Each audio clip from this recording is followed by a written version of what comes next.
प्रिय विद्यार्थियों, आज हमारे अध्ययन का टॉपिक मनु की सामाजिक व्यवस्था। मनु की सामाजिक व्यवस्था के अंतर्गत हम मनु के समाज दर्शन, उसकी सामाजिक व्यवस्था के आधार पर विस्तार से प्रकाश डालेंगे। साथ ही आधुनिक युग के संदर्भ में मनु की सामाजिक व्यवस्था की समीक्षा करेंगे, उसका आलोचनात्मक परीक्षण करेंगे। मनुस्मृति अपनी राज दर्शन की तुलना में अपनी समाज दर्शन के लिए प्रसिद्ध है।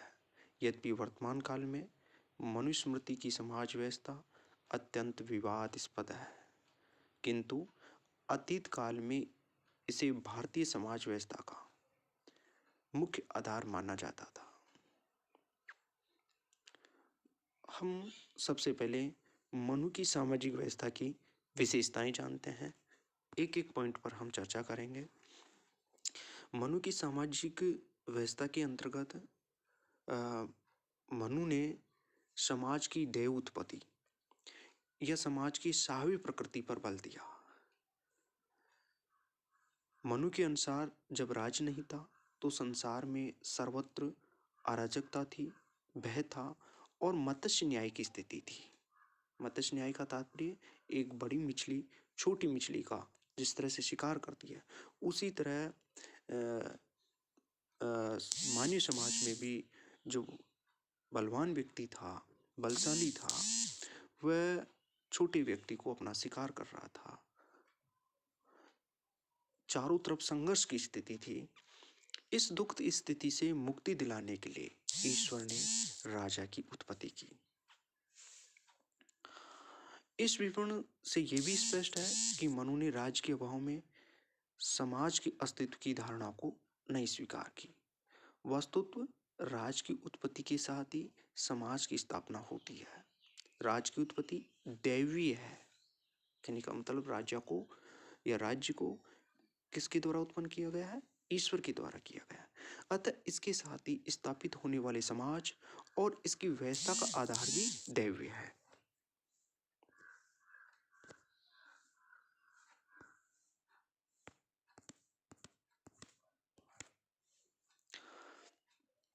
मनुस्मृति ने संपूर्ण सृष्टि की रचना के बारे में साव्य सिद्धांत को स्वीकार किया।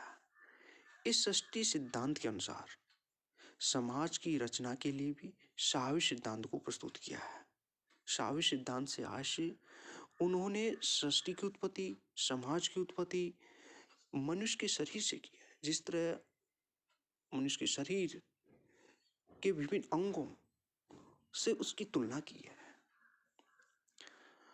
मनुस्मृति का मत है कि उस विराट पुरुष के अर्ध शरीर से पुरुष की उत्पत्ति हुई है, शेष अर्ध भाग से नारी जगत की उत्पत्ति हुई है। समाज की भली भांति वृद्धि, शांति, समृद्धि और प्रकृति के लिए उस विराट पुरुष के विभिन्न अंगों से क्रमशः ब्राह्मण, क्षत्रिय, वैश्य और शूद्र की उत्पत्ति हुई है। मनुस्मृति के विवरण से ज्ञात होता है कि रचना और संगठन की दृष्टि से समाज रूपी शरीर के 4 वर्ण ही उसके 4 अंग हैं और इन अंगों में अनुपूरकता और निर्भरता पाई जाती है। अब हम देखेंगे मनु की सामाजिक व्यवस्था की विशेषता का दूसरा पॉइंट। समाज व्यवस्था का आधार उसने धर्म और राज्य को माना है। मनु ने समाज व्यवस्था के स्थायित्व एवं कुशल संचालन के लिए विभिन्न नैतिक नियमों, मूल्यों और विधियों को आवश्यक माना है, जिन्हें मनु ने संयुक्त रूप में धर्म कहा है। समाज की सावयव प्रकृति के अनुसार ही मनु ने धर्म के 2 प्रकार बताए हैं, एक सामान्य धर्म और दूसरा विशिष्ट धर्म। जहाँ सामान्य धर्म समाज रूपी संपूर्ण शरीर से संबंधित है, वहीं विशिष्ट धर्म इन समाज रूपी शरीर के वर्ण, जाति, कुल, ग्राम आदि विशिष्ट अंगों से संबंधित है। मनु ने धर्म के साथ ही राजा को भी समाज व्यवस्था का प्रमुख आधार माना, क्योंकि राज्य के अभाव में समाज व्यवस्था का अंत हो जाएगा, कष्टकारी अराजकता प्राप्त होती है। अब देखते हैं समाज की वर्ण व्यवस्था। मनुस्मृति के अनुसार समाज की वर्ण व्यवस्था। मनुस्मृति में वर्णित समाज के संगठन का सूत्र वर्ण व्यवस्था है और इस वर्ण व्यवस्था की विशेषता इस प्रकार है। सबसे पहले 4 वर्णों की दैव उत्पत्ति और उनके कृत्य। मनु के अनुसार समाज की रचना 4 वर्णों के संयोग से हुई है और इन चार वर्णों की उत्पत्ति ब्रह्मा के विभिन्न अंगों से हुई है। विराट पुरुष के, ब्रह्मा का मतलब विराट पुरुष के विभिन्न अंगों से हुई है। ब्रह्मा ने अपने मुख से ब्राह्मण को और भाव भुजाओं से क्षत्रिय को, उरु पेट से वैश्य को तथा पाद से शूद्र को उत्पन्न किया है। ब्रह्मा के जिस अंग से जिस वर्ण की उत्पत्ति हुई है उस अंग के कार्य के अनुसार ही इन वर्णों के लक्षण और क्रमों को तय किया गया है। वस्तुतः प्रत्येक वर्ण के कार्य संपूर्ण समाज के प्रति उसके कर्तव्य है। अतः मनु ने इन कार्यों को वर्णों का स्वधर्म कहा है। मनुस्मृति के अनुसार ब्राह्मण का स्वधर्म अध्ययन अध्यापन कराना है, यज्ञ करना है, वह कराना है, दान लेना और देना है। उल्लेखनीय यह है कि प्रमुख रूप से वेद के अध्ययन अध्यापन पर बल दिया गया है ब्राह्मण के लिए। दूसरा है मनुस्मृति में क्षत्रिय के स्वधर्म में निम्न कर्तव्य निर्धारित किए हैं: अध्ययन करना, यज्ञ करना, दान देना, शस्त्रों को धारण करना और प्राणियों की रक्षा करना है। इस तरह से क्षत्रिय का मुख्य कर्तव्य मनुस्मृति द्वारा प्रतिपादित सामाजिक राजनीतिक व्यवस्था की रक्षा करना है। वैश्य का स्वधर्म अध्ययन करना, यज्ञ करना, दान देना, पशुपालन, कृषि कर्म करना, वाणिज्य द्वारा धन कमाना है। इस प्रकार वैश्य का प्रमुख कर्तव्य मनु ने समाज की आर्थिक आवश्यकता की पूर्ति करना बताया। मनु ने शूद्र का स्वधर्म बताया कि वह ईर्ष्या, निंदा, अभिमान आदि दोषों को छोड़कर उपरोक्त तीनों वर्णों की यथासंभव सेवा करे और इसी एकमात्र कर्म को करते हुए अपना जीवन व्यतीत करे। मनु की समाज की वर्ण व्यवस्था की दूसरी विशेषता, वर्ण व्यवस्था में श्रम विभाजन, कार्य विशिष्टीकरण और हस्तक्षेप का नियम लागू होता है। मनुस्मृति द्वारा स्वीकृत वर्ण व्यवस्था प्राचीन भारतीय समाज में श्रम विभाजन की प्रणाली को प्रकट करती है। समाज की बौद्धिक, सैनिक, आर्थिक आवश्यकताओं की पूर्ति क्रमश ब्राह्मण, क्षत्रिय और वैश्य वर्णों के द्वारा की जाती है और इन 3 वर्णों से संबंधित व्यक्ति जीवन भर केवल अपने वर्ण से संबंधित कार्यों को करते हैं, जिससे उन्हें अपने कर्म में विशेष कुशलता प्राप्त होती है। इस प्रकार वर्ण व्यवस्था में कार्य के विशिष्टीकरण का नियम भी लागू होता है। मनु के अनुसार प्रत्येक व्यक्ति को केवल अपने वर्ण के कार्यों को ही करना चाहिए। उसे अन्य वर्णों के कार्यों को न तो स्वयं करना चाहिए, न उनके कार्यों में बाधा डालनी चाहिए और न ही अन्य वर्णों की निंदा करनी चाहिए। इस प्रकार वर्ण व्यवस्था के संचालन में हस्तक्षेप का नियम भी लागू होता है। वर्ण व्यवस्था में नीति, श्रम विभाजन, कार्य विशिष्टीकरण और हस्तक्षेप का नियम शूद्र वर्ण पर भी लागू होता है, किंतु कुल मिलाकर उसकी स्थिति उपरोक्त तीनों वर्णों से भिन्न है। वह श्रम विभाजन की दृष्टि से समाज की शारीरिक श्रम से संबंधित आवश्यकताओं की पूर्ति करता है और कार्य विशिष्टीकरण की दृष्टि से उसका एकमात्र कार्य क्षेत्र उपरोक्त तीनों वर्णों की समर्पित भाव से सेवा करना और हस्तक्षेप का सिद्धांत शूद्र पर कठोरतापूर्वक लागू होता है। यदि वह अन्य वर्णों के कार्यों में हस्तक्षेप करे अथवा उनके कार्यों का अनुकरण करने का प्रयत्न करता है तो वह कठोर दंड का पात्र बनता है। ऐसा मनुस्मृति में मनु के द्वारा उल्लेख किया गया। मनु की सामाजिक व्यवस्था के अंतर्गत जो वर्ण व्यवस्था हम पढ़ रहे हैं उस वर्ण व्यवस्था की तीसरी विशेषता है वर्णों के अनुसार व्यक्ति का स्तर और कर्तव्य और अधिकार। मनुस्मृति समाज को साव्य मानती है, जिसकी इकाई व्यक्ति नहीं अपितु वर्ण है। अतः इस समाज व्यवस्था में व्यक्ति का सामाजिक स्तर उसके वर्ण के द्वारा तय होता है। वस्तु प्रत्येक वर्ण समाज की कुछ निश्चित आवश्यकताओं की पूर्ति करता है और इन आवश्यकताओं की सामाजिक प्रकृति और महत्व के अनुसार ही समाज में उस वर्ण और उस वर्ण के व्यक्ति का स्थान स्वीकार किया गया। इस दृष्टि से मनु ने समाज में ब्राह्मण का सर्वोच्च स्थान माना है, क्योंकि वह समाज की बौद्धिक, नैतिक और आध्यात्मिक आवश्यकताओं की पूर्ति करता है। समाज व्यवस्था में द्वितीय स्थान उसने क्षत्रिय वर्ण को प्रदान किया है, क्योंकि वह समाज के बौद्धिक संगठन की शक्तिपूर्वक रक्षा करता है। संपूर्ण समाज व्यवस्था में वैश्य वर्ण को तृतीय स्थान दिया है, क्योंकि उसके कार्य प्रथम दोनों वर्णों की तुलना में कम महत्वपूर्ण है और यह वर्ण समाज की आर्थिक और भौतिक आवश्यकताओं की पूर्ति करता है। समाज व्यवस्था में चतुर्थ और सबसे निम्न स्थान शूद्र वर्ण का है, जो समाज की मात्र शारीरिक श्रम संबंधी आवश्यकताओं की पूर्ति करता है। तो मनु ने अपनी समाज व्यवस्था में जहाँ ब्राह्मण वर्ण को अत्यंत उच्च और श्रेष्ठ स्थान दिया है, वहीं शूद्र वर्ण को अत्यंत निम्न और हीन स्थान दिया है। उपलब्ध मनुस्मृति के अनुसार ब्राह्मण सर्वश्रेष्ठ है, अतः पृथ्वी पर जितना भी धन है वह मात्र ब्राह्मण का है, ऐसा भी मनुस्मृति में उल्लेख है।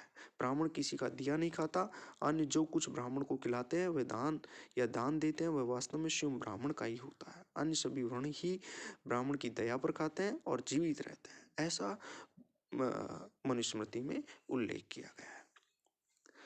इस ग्रंथ ने शूद्र वर्ण को अत्यंत हीन स्थान देते हुए उसे वेद के अध्ययन, शिक्षा के अधिकार से भी वंचित कर दिया। मनु ने कुछ स्थितियों में शूद्र को आजीवन दास बनाए जाने का भी समर्थन किया है। दास के रूप में उसे संपत्ति के अधिकार से भी वंचित किया है। उसकी वर्ण व्यवस्था की चौथी विशेषता वर्णों की पारस्परिक निर्भरता। मनु ने समाज को एक शरीर माना है और जिस प्रकार शरीर की रक्षा और कल्याण के लिए विभिन्न अंगों में पारस्परिक निर्भरता और सहयोग पाया जाता है, उसी प्रकार समाज रूपी शरीर की रक्षा और अभिवृद्धि के लिए समाज के वर्ण रूपी अंगों में भी पारस्परिक निर्भरता और सहयोग पाया जाता है। समाज शरीर के अंग के रूप में किसी भी वर्ण का समाज निरपेक्ष महत्व नहीं है और न ही वर्ण अपने आप में अंतिम दृष्टि से पूर्ण स्वावलंबी है। अंग के रूप में अपने कार्यों की दृष्टि से इन अंगों का तुलनात्मक महत्व तो अलग अलग प्रकार का है, किंतु अंतिम दृष्टि से वे परस्पर निर्भर है, ऐसा मनु ने कहा है। मनु की सामाजिक व्यवस्था की विशेषता के अंतर्गत हम चौथी विशेषता जानेंगे अब समाज की आश्रम व्यवस्था। मनुस्मृति की आश्रम व्यवस्था धर्म, अर्थ, काम, मोक्ष की प्राप्ति का साधन है। वर्ण व्यवस्था के सिद्धांत का विस्तार तथा संपूर्ण समाज के कुशल संचालन और नियंत्रण की तर्कपूर्ण व्यवस्था ही है ये। आश्रम व्यवस्था इस मान्यता पर आधारित है कि मनुष्य की स्वाभाविक आयु 100 वर्ष है, किंतु आश्रम व्यवस्था में प्रवेश का अधिकार मात्र प्रथम 3 वर्ण के पुरुषों को ही प्राप्त है, अर्थात शूद्र वर्ण के पुरुषों और चारों वर्णों की स्त्रियों को यह अधिकार नहीं है। अपनी आश्रम व्यवस्था में मनु ने 4 आश्रमों को मान्यता दी है: ब्रह्मचर्य आश्रम, गृहस्थ आश्रम, वानप्रस्थ आश्रम, संन्यास आश्रम। आश्रम व्यवस्था से संबंधित वर्ण के प्रत्येक पुरुष को अपने जीवन के प्रथम 25 वर्ष ब्रह्मचर्य आश्रम में, द्वितीय 25 वर्ष गृहस्थ आश्रम में, तृतीय 25 वर्ष वानप्रस्थ आश्रम में और शेष अंतिम 25 वर्ष संन्यास आश्रम में व्यतीत करने चाहिए, ऐसा मनुस्मृति में उल्लेख है। क्रम की दृष्टि से ब्रह्मचर्य आश्रम का स्थान प्रथम है। ये व्यक्ति को संपूर्ण जीवन अथवा आगामी 3 आश्रमों के लिए शारीरिक मानसिक दृष्टि से तैयार करता है और यही इस आश्रम का महत्व है। उपनयन संस्कार, जिसको हम जनेऊ संस्कार के बाद बालक को पिता द्वारा गुरुकुल भेजा जाता है। गुरुकुल में विद्यार्थी न केवल गुरु से विभिन्न वेद, वेदांग, शस्त्र विद्या, अर्थ विद्या आदि का ज्ञान प्राप्त करता है।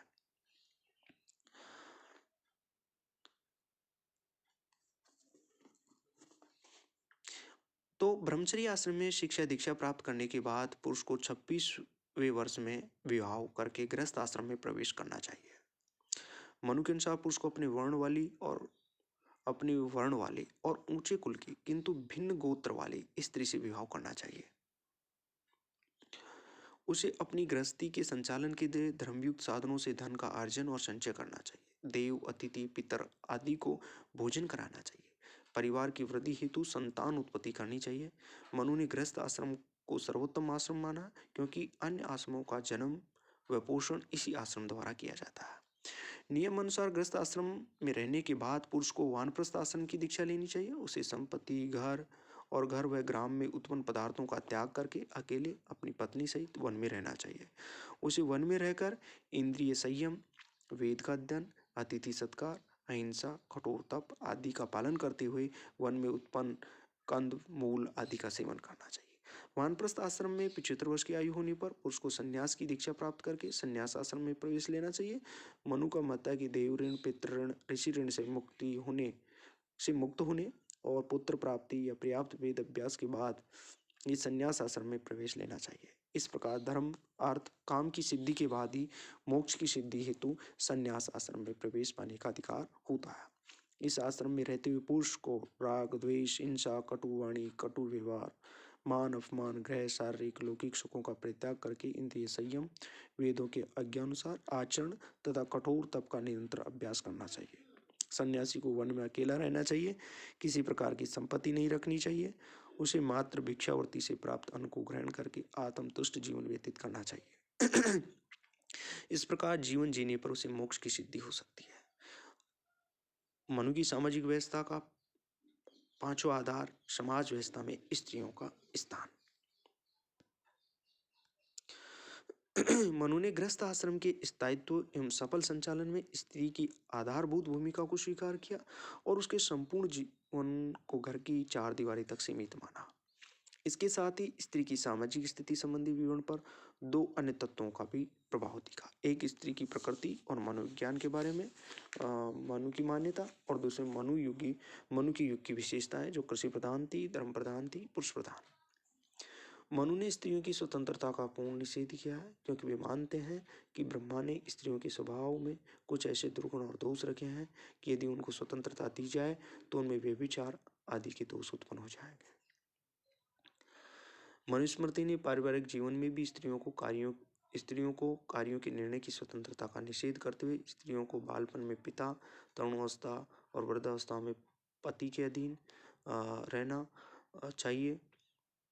यदि पति की मृत्यु हो जाए तो भी वह स्वतंत्र नहीं होती, अपितु उसे क्रमश पूर्ववर्ती के अभाव में उत्तरवर्ती की अधीनता में रहना चाहिए। पति के अभाव में पुत्र, पुत्र के अभाव में पति के कुटुंब, पति के कुटुंब के अभाव में पिता के कुटुंब, इन दोनों के अभाव में जाति के वृद्ध पुरुषों और इनके भी अभाव में राजा आदि के अधीन स्त्री को रहना चाहिए। मनु ने विवाह के बाद, कन्यादान के बाद पिता की संपत्ति में पुत्री के अधिकार को स्वीकार नहीं किया। उन्होंने विवाहित स्त्री का एकमात्र अधिकार पति की सेवा ही बताया है। यद्यपि स्त्री संबंधी मनु के उपरोक्त विचार आधुनिक युग की दृष्टि से अनुदारवादी हैं और उनकी आलोचना भी की जाती है। मनु ने पारिवारिक जीवन में स्त्री के महत्व और सम्मान को भी प्रकट किया, उसको संपत्ति का अधिकार भी दिया, उसके मातृत्व के अधिकार को भी स्वीकार किया है। पुरुष के समान, जैसे स्त्री संबंधी और उसके विचार, पुरुष के समान स्त्री भी ब्रह्मा के शरीर का अर्धभाग और वंशवृद्धि में उसका महत्व है, इसलिए स्त्री की उपेक्षा अनुचित है। स्त्री घर की शोभा है, धन एवं लक्ष्मी होती है, तो संपूर्ण सम्मान व आदर किया जाना चाहिए उसका। पारिवारिक जीवन में स्त्री का पुत्री, पत्नी, माँ के रूप में विशेष महत्व होता है। पुत्री का अपनी माँ के धन पर अधिकार भी होता है, ऐसा मनु ने कहा है। धार्मिक अनुष्ठानों की सफलता के लिए पति के साथ पत्नी की उपस्थिति को भी अनिवार्य माना है। स्त्री को पिता, भाई, पति, अन्य संबंधियों से प्राप्त धन और उपहार अर्थात स्त्री धन पर पूर्ण अधिकार होता है। पति से पुत्र की कामना की पूर्ति नहीं होने की स्थिति में पत्नी को शास्त्र की मर्यादा के अनुसार पति के देवरादि पुरुष से भी नियोग का अधिकार भी उन्होंने बताया है। पुरुष को अपनी पत्नी अथवा पत्नी से उत्पन्न पुत्र को बेचने का अधिकार नहीं है। उनकी समाज व्यवस्था का छठा पॉइंट ब्रह्म शक्ति और छात्र शक्ति में आपसी सहयोग की व्यवस्था है। मनुस्मृति ने जिस समाज व्यवस्था की स्थापना की है उसकी रक्षा, स्थायित्व, अभिवृद्धि के लिए ब्राह्मण वर्ण के बौद्धिक, आत्मिक, शास्त्र बल, क्षत्रिय वर्ण के भौतिक, प्रशासनिक और शस्त्र बल की आवश्यकता होती है। अतः इस ग्रंथ ने इन दोनों बलों के बीच आपसी तालमेल और सहयोग पर जोर दिया है। ब्रह्म शक्ति, छात्र शक्ति के महत्व को बताते हुए मनु कहते हैं कि ब्राह्मण धर्म का मूल है, जिसका अग्रभाग राजा होता है। ब्राह्मण के अभाव में क्षत्रिय और क्षत्रिय के अभाव में ब्राह्मण वृद्धि को प्राप्त नहीं होते हैं, किंतु ये दोनों ही एक दूसरे के सहयोग से लोक परलोक दोनों में ही वृद्धि को प्राप्त होते हैं। तो ये मनु की सामाजिक व्यवस्था से संबंधित उसके प्रमुख विचार थे, समाज दर्शन था। अब हम देखेंगे मनु की सामाजिक व्यवस्था की आलोचना, क्योंकि मनु की समाज दर्शन सबसे विवादग्रस्त रहा है। वर्ण व्यवस्था उसकी विवादग्रस्त रही है और स्त्री संबंधी विचार भी उसके विवादित हैं। तो ऐसे विचारों पर हम एक आधुनिक युग के संदर्भ में उसकी समीक्षा करेंगे, उसका आलोचनात्मक परीक्षण करेंगे।